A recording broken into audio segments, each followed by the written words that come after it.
Good morning, Bill Morehouse. Good morning, Mr. Keeler. All right, I know you have what you believe are some misconceptions that need to be cleared up out there. Do you agree that it looks like the tax increase for Utica residents is going to be about 6.8%? No, well, I can guarantee you it's 6.78%. Okay, and we are printing the bills as we speak. Okay, they're going to go out a little late because of that. Normally, a finance charge would kick in April 30th, but because of the lateness of the bills being issued, we're giving people till May 4th. So we moved that date back to accommodate the people, the constituents. What misconceptions do you feel are out there? Well, I think the biggest misconception is you have certain council people who continually distrust the administration and the comptroller's office. And I don't know what you do about that, Bill. You know, the councilwoman came to us and said, how much is in the water trust fund? It was $2.5 million. And we explained to her that, but we have $750,000 of that we haven't moved out yet that's allocated to this year's budget. Yeah. And if we need that money, which it looks like we do, we'll be moving it. And we did move that money. I had actually moved the money earlier in the year when we had a cash flow shortage and then put it back in saying, hey, maybe we can leave it there. Maybe that can be our surplus.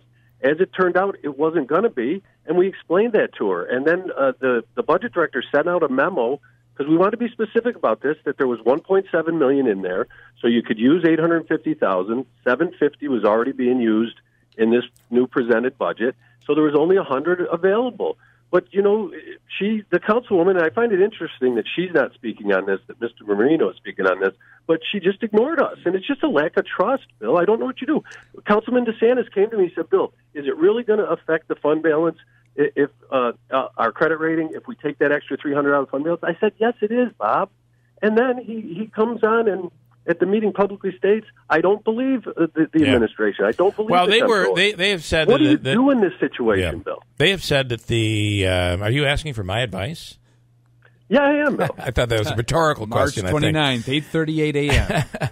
The fact is, though, they say that taking that money out would still remain in the safe percentages when it comes to keeping a fund balance. It'd be the same numbers that the county follows. You don't agree with that? Well, you have to understand, when she went to the county and they said they have a 7.4% fund balance, they failed to tell her that they have another $13 million in reserve that's actually fund balance. So their fund balance is actually 11, 12% in that ballpark. So that was a little misleading, I believe, on the county's part, because they have an additional account with about 12 or 13 million in it that's also reserved that is considered fund balance. So, you know, the state recommends anywhere from 10 to 15% to keep in a fund balance. We have built this up. And by the way, that job since he took over, Bill, that he's built up this fund balance, that he's built up the credit rating of the city of Utica, and we're moving forward. But when these part-time council people come in and don't really understand the workings of the day-to-day, the people, us, myself, the mayor, the budget director, we're here every day, 8 hours a day. When they fail to believe us and there's a lack of trust, I don't know what you do. I think the number is not there. They've told us the number is not 10 to 15. It's more 5 to 10. 5 to 10 in that range. And do we see that anywhere else, or is it listed anywhere? I believe that's a recommendation. It's not a mandate. Acceptable, but you know, you can Google it. Okay.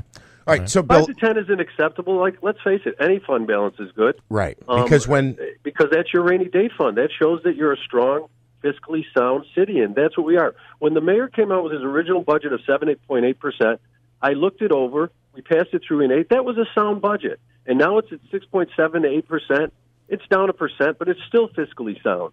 You know, the county, who's flush with money, went up 8.2% for City Utica residents, or 1.5% less than that. Right. You know, the mayor's doing the right things. This guy's done a great job.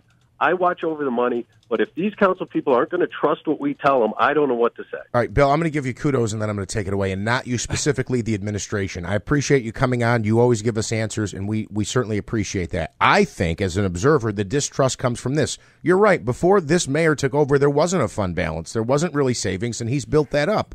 But when he comes out and says, we have X number of dollars built into the budget because pension went up over $1 million, and then come to find out it didn't, I understand why they're questioning numbers. Maybe not to you, but to the mayor's office. Yeah, and I understand that, and I think that was just a misunderstanding. He was talking budget to budget, which it was, and Did it actually go up $1 million? No, but budget to budget it did because we had a faulty number in there from past budgets. So, that's what it is. So we explain these things. We explain these things. I'm glad you come on to talk about it. Yeah. Okay. They think we're hiding something. We're not hiding anything here at the city of Utica. We're an open book. We're doing what's best for the people of Utica. And with the hospital coming down here, we need to keep a stable administration and a stable financial position, and that's what this mayor has done, and kudos to him. I was speaking with the councilwoman yesterday, and she was trying to explain to me, and it was a complex, because she was going to come on yesterday morning. She said she wanted to wait till she did some research. She was trying to tell me about some amount of about $750,000 that's in an account that she claims is possibly being used for cash flow as opposed to something else. What is she referring to, and is this, as she says, maybe a way of possibly having a tax decrease next year?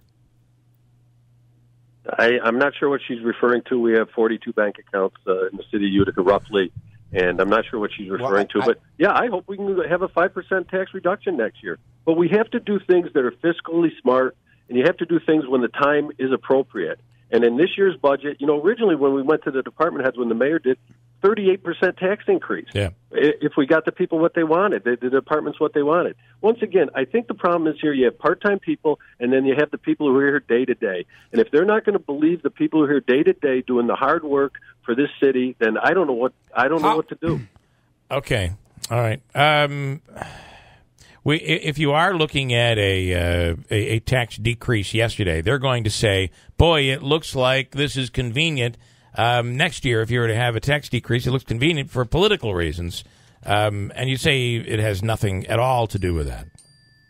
I remember when Chief Brooks was fired, and he came into your studio there, Bill, and all of a sudden you said, Joe Marino, what are you doing here? And, come on. There's a lot of things that are political. And was he fired, though? He really wasn't fired, though. Chief Brooks.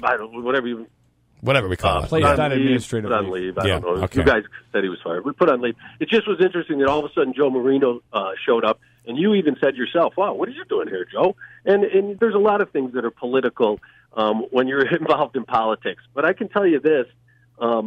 We are doing what's best for the people of the city of Utica, and this mayor has done a great job. He's now got a budget director on board who's been here before and really knows the city inside and out, and she's going to do a great job. We've got a great administration here. I've got Diana Corey. Thank God Mike Seminaro stayed around, a self-taught accountant. And, we've got a really good administration, and this city is in really good shape. Listen, Mike says you're trying to swat Marino with your Morehouse fly swatter, and actually trying to Morehouse shoehorn with a Morehouse shoehorn the tax increase right into Utica. So I'm going to put together a bag of all my best. What do you call it? Tchotchkes. And, I'm going to put a bag. It'll be a big bag. A care package. I like it. Listen, we'll display them like we would our knickknacks here. So I would love that. Quick final question. We already have a couple things here. Final question: the paving deal that was voted in, the mayor was against paving all the streets over the course of, 15 years. How much does that play a role in the tax increase, or does it at all?